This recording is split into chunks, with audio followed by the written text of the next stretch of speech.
All right, everyone, here we are with ticker symbol NOK, Nokia.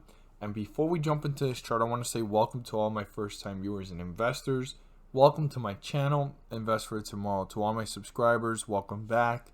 And let's jump into this chart. But one thing I'm noticing here before we even just go straight into what's important for tomorrow is that Nokia broke through one of the most important support levels, and it's slightly trying to get back from that point, which is down here at 328.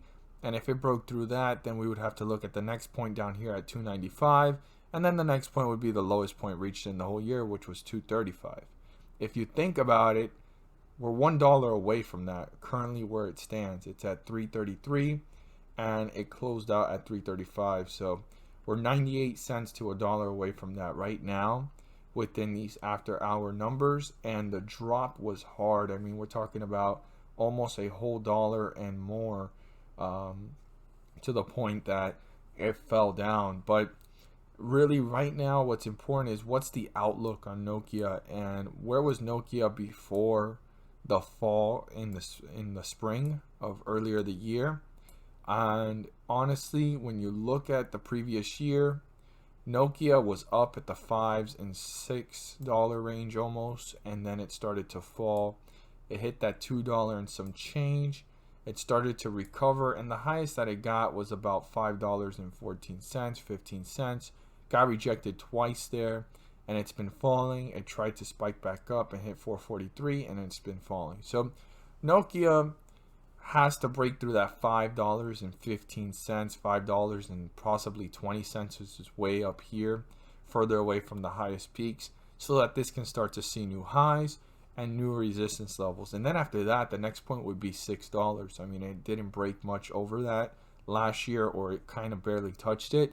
And here we are a whole year later, and we're here at 333. So Nokia had a hard fall, and we need to pay close attention to what's going on. And if it breaks through the support levels I'm about to talk about, this is going to see new lows and move further away from the 50-day moving average, deeper into bearish territory. So super important for every single investor to pay close attention to these cues and these numbers for the next coming days, and what to expect for the next coming weeks. It's super important right now. This is in a very bearish trajectory for quite some months now, and here we are now. So the lowest point reached is right here at this point, and that's our support. And we're going to look at the highest point reached after this slight build up, and it got rejected, and it's leveling off at 333. So the highest point before this fell was up here at 409.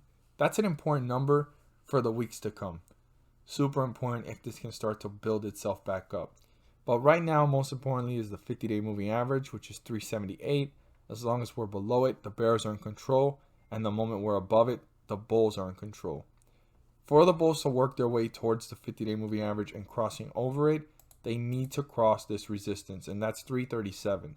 Once the bulls cross through that, it doesn't signify that they've gained control, but that is an indicator of momentum working its way up, and the bulls using that as support to continue to hit newer highs, newer resistance levels, to reach their goal of breaking through 378 and getting back into bullish territory. So that's important. Doesn't signify that the bulls gain control. We're still in bearish territory, but it is an indicator for us investors to know where this is possibly going and how it's reacting after it uses it as support, and if it can break away from it. On the other hand, we have what the bears want. This is the lowest point reached in this whole entire bearish run, and the lowest point reached in this drop that was pretty significant, and that is 322. If 322 gets broken through, I want to emphasize to all investors, we are already in bearish territory, and that's just pulling the stock further away from the 50-day moving average into newer lows and new support levels. So if 322 gets broken through, my emphasis to every single investor is pay close attention to how this stock is reacting. How quickly is it hitting newer lows?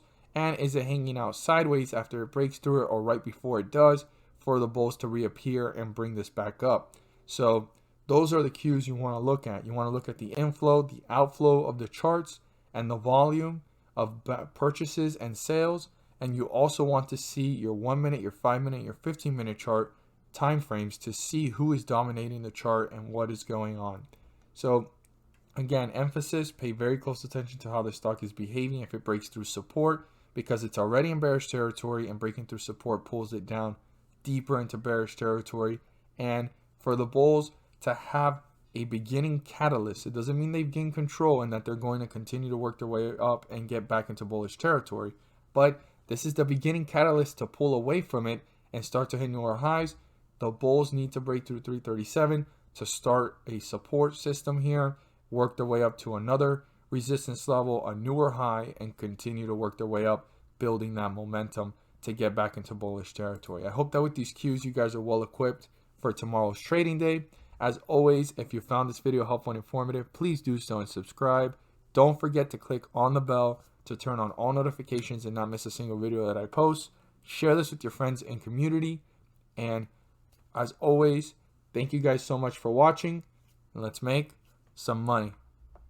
At the end of this video, there's going to be a pop-up video, and I go into detail about the S&P 500 index and how it's been rising up several points on scheduled dates. What happens on those scheduled dates, which are the dates that I circled here on the chart and we're going to see for ourselves? Well, the S&P 500 index rises up several points, and by doing so, they're bringing up several ticker symbols, not all of them, but most of them, up with them. And these ticker symbols are rising up 30 cents to $3 per share. And I know it doesn't sound like a lot, but per share, that does add up. And one thing I am really big on is profits. If you put $1 into the market and you get out with $2, you've made profits. You've done what the whole purpose of being in the market is for, to maximize profits and minimize losses. And with the Federal Reserve pumping the markets on these scheduled dates, bringing the S&P 500 index up also brings up individual ticker symbols with them. And again, 30 cents to $3 may not sound like a lot of profit per share, but that does add up. And like I say, profits are profits. So we're going to look here at some of the dates so that you guys can see what I talk about in the video. And it's a weekly series. I wouldn't want you guys to miss out on it. Definitely click on the video as it pops up at the end of the video and check it out. But here we are with one of the first pumps in the scheduled dates pumps. So the first one, since the last time that they had released this, they released this on September 14th, and the next one's coming up on October 14th, which is like a week from now. And on the 15th, they scheduled it.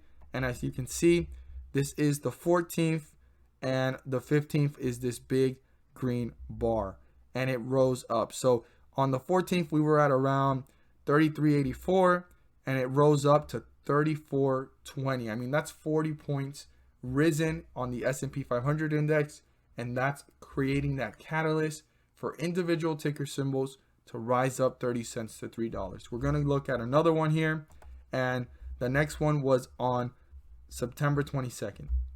And here we are on the 21st, after falling from that last pump, and the market had been falling, and you could see that there is volatility on every single day of the market before the dates of the pumps, but on the dates of the pumps are the days that the most green happens, for the most part. Not every time, but for the most part.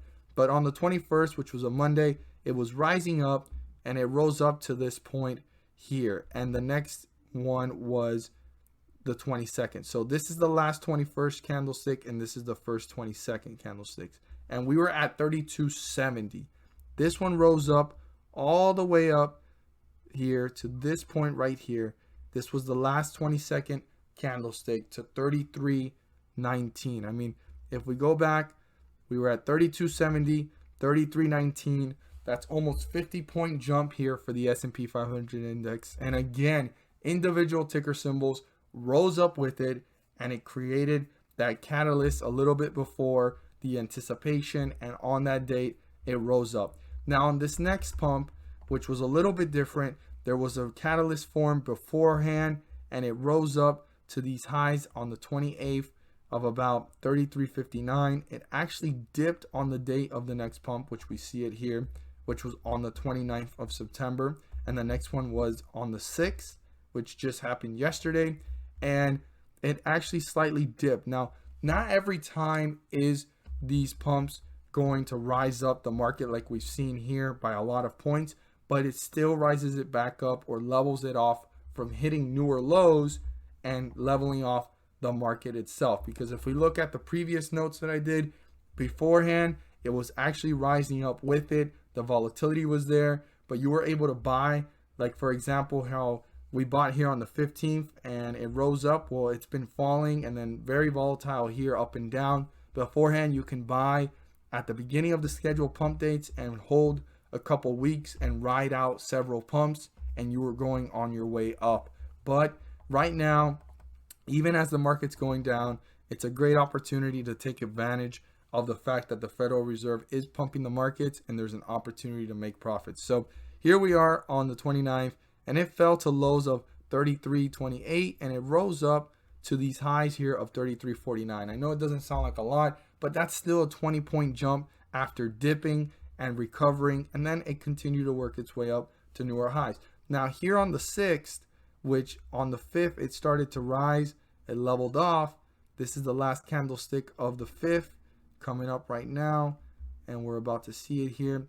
Yes, this is the last candlestick of the 5th, and it rose up, and all the way to the last candlestick of the 6th, it rose up another 20 points. I mean, we're down here and it ended up around here. So right now, something I'm noticing is that these pumps are creating less of an effect on the market, but it's creating that upward direction from falling to newer lows, but it's still helping the market rise up. And even though the S&P 500 index is rising several points, there are individual ticker symbols rising up, like I said, 30 cents to $3. Check out the video. I go into more detail. I don't want you guys to miss out on this great information.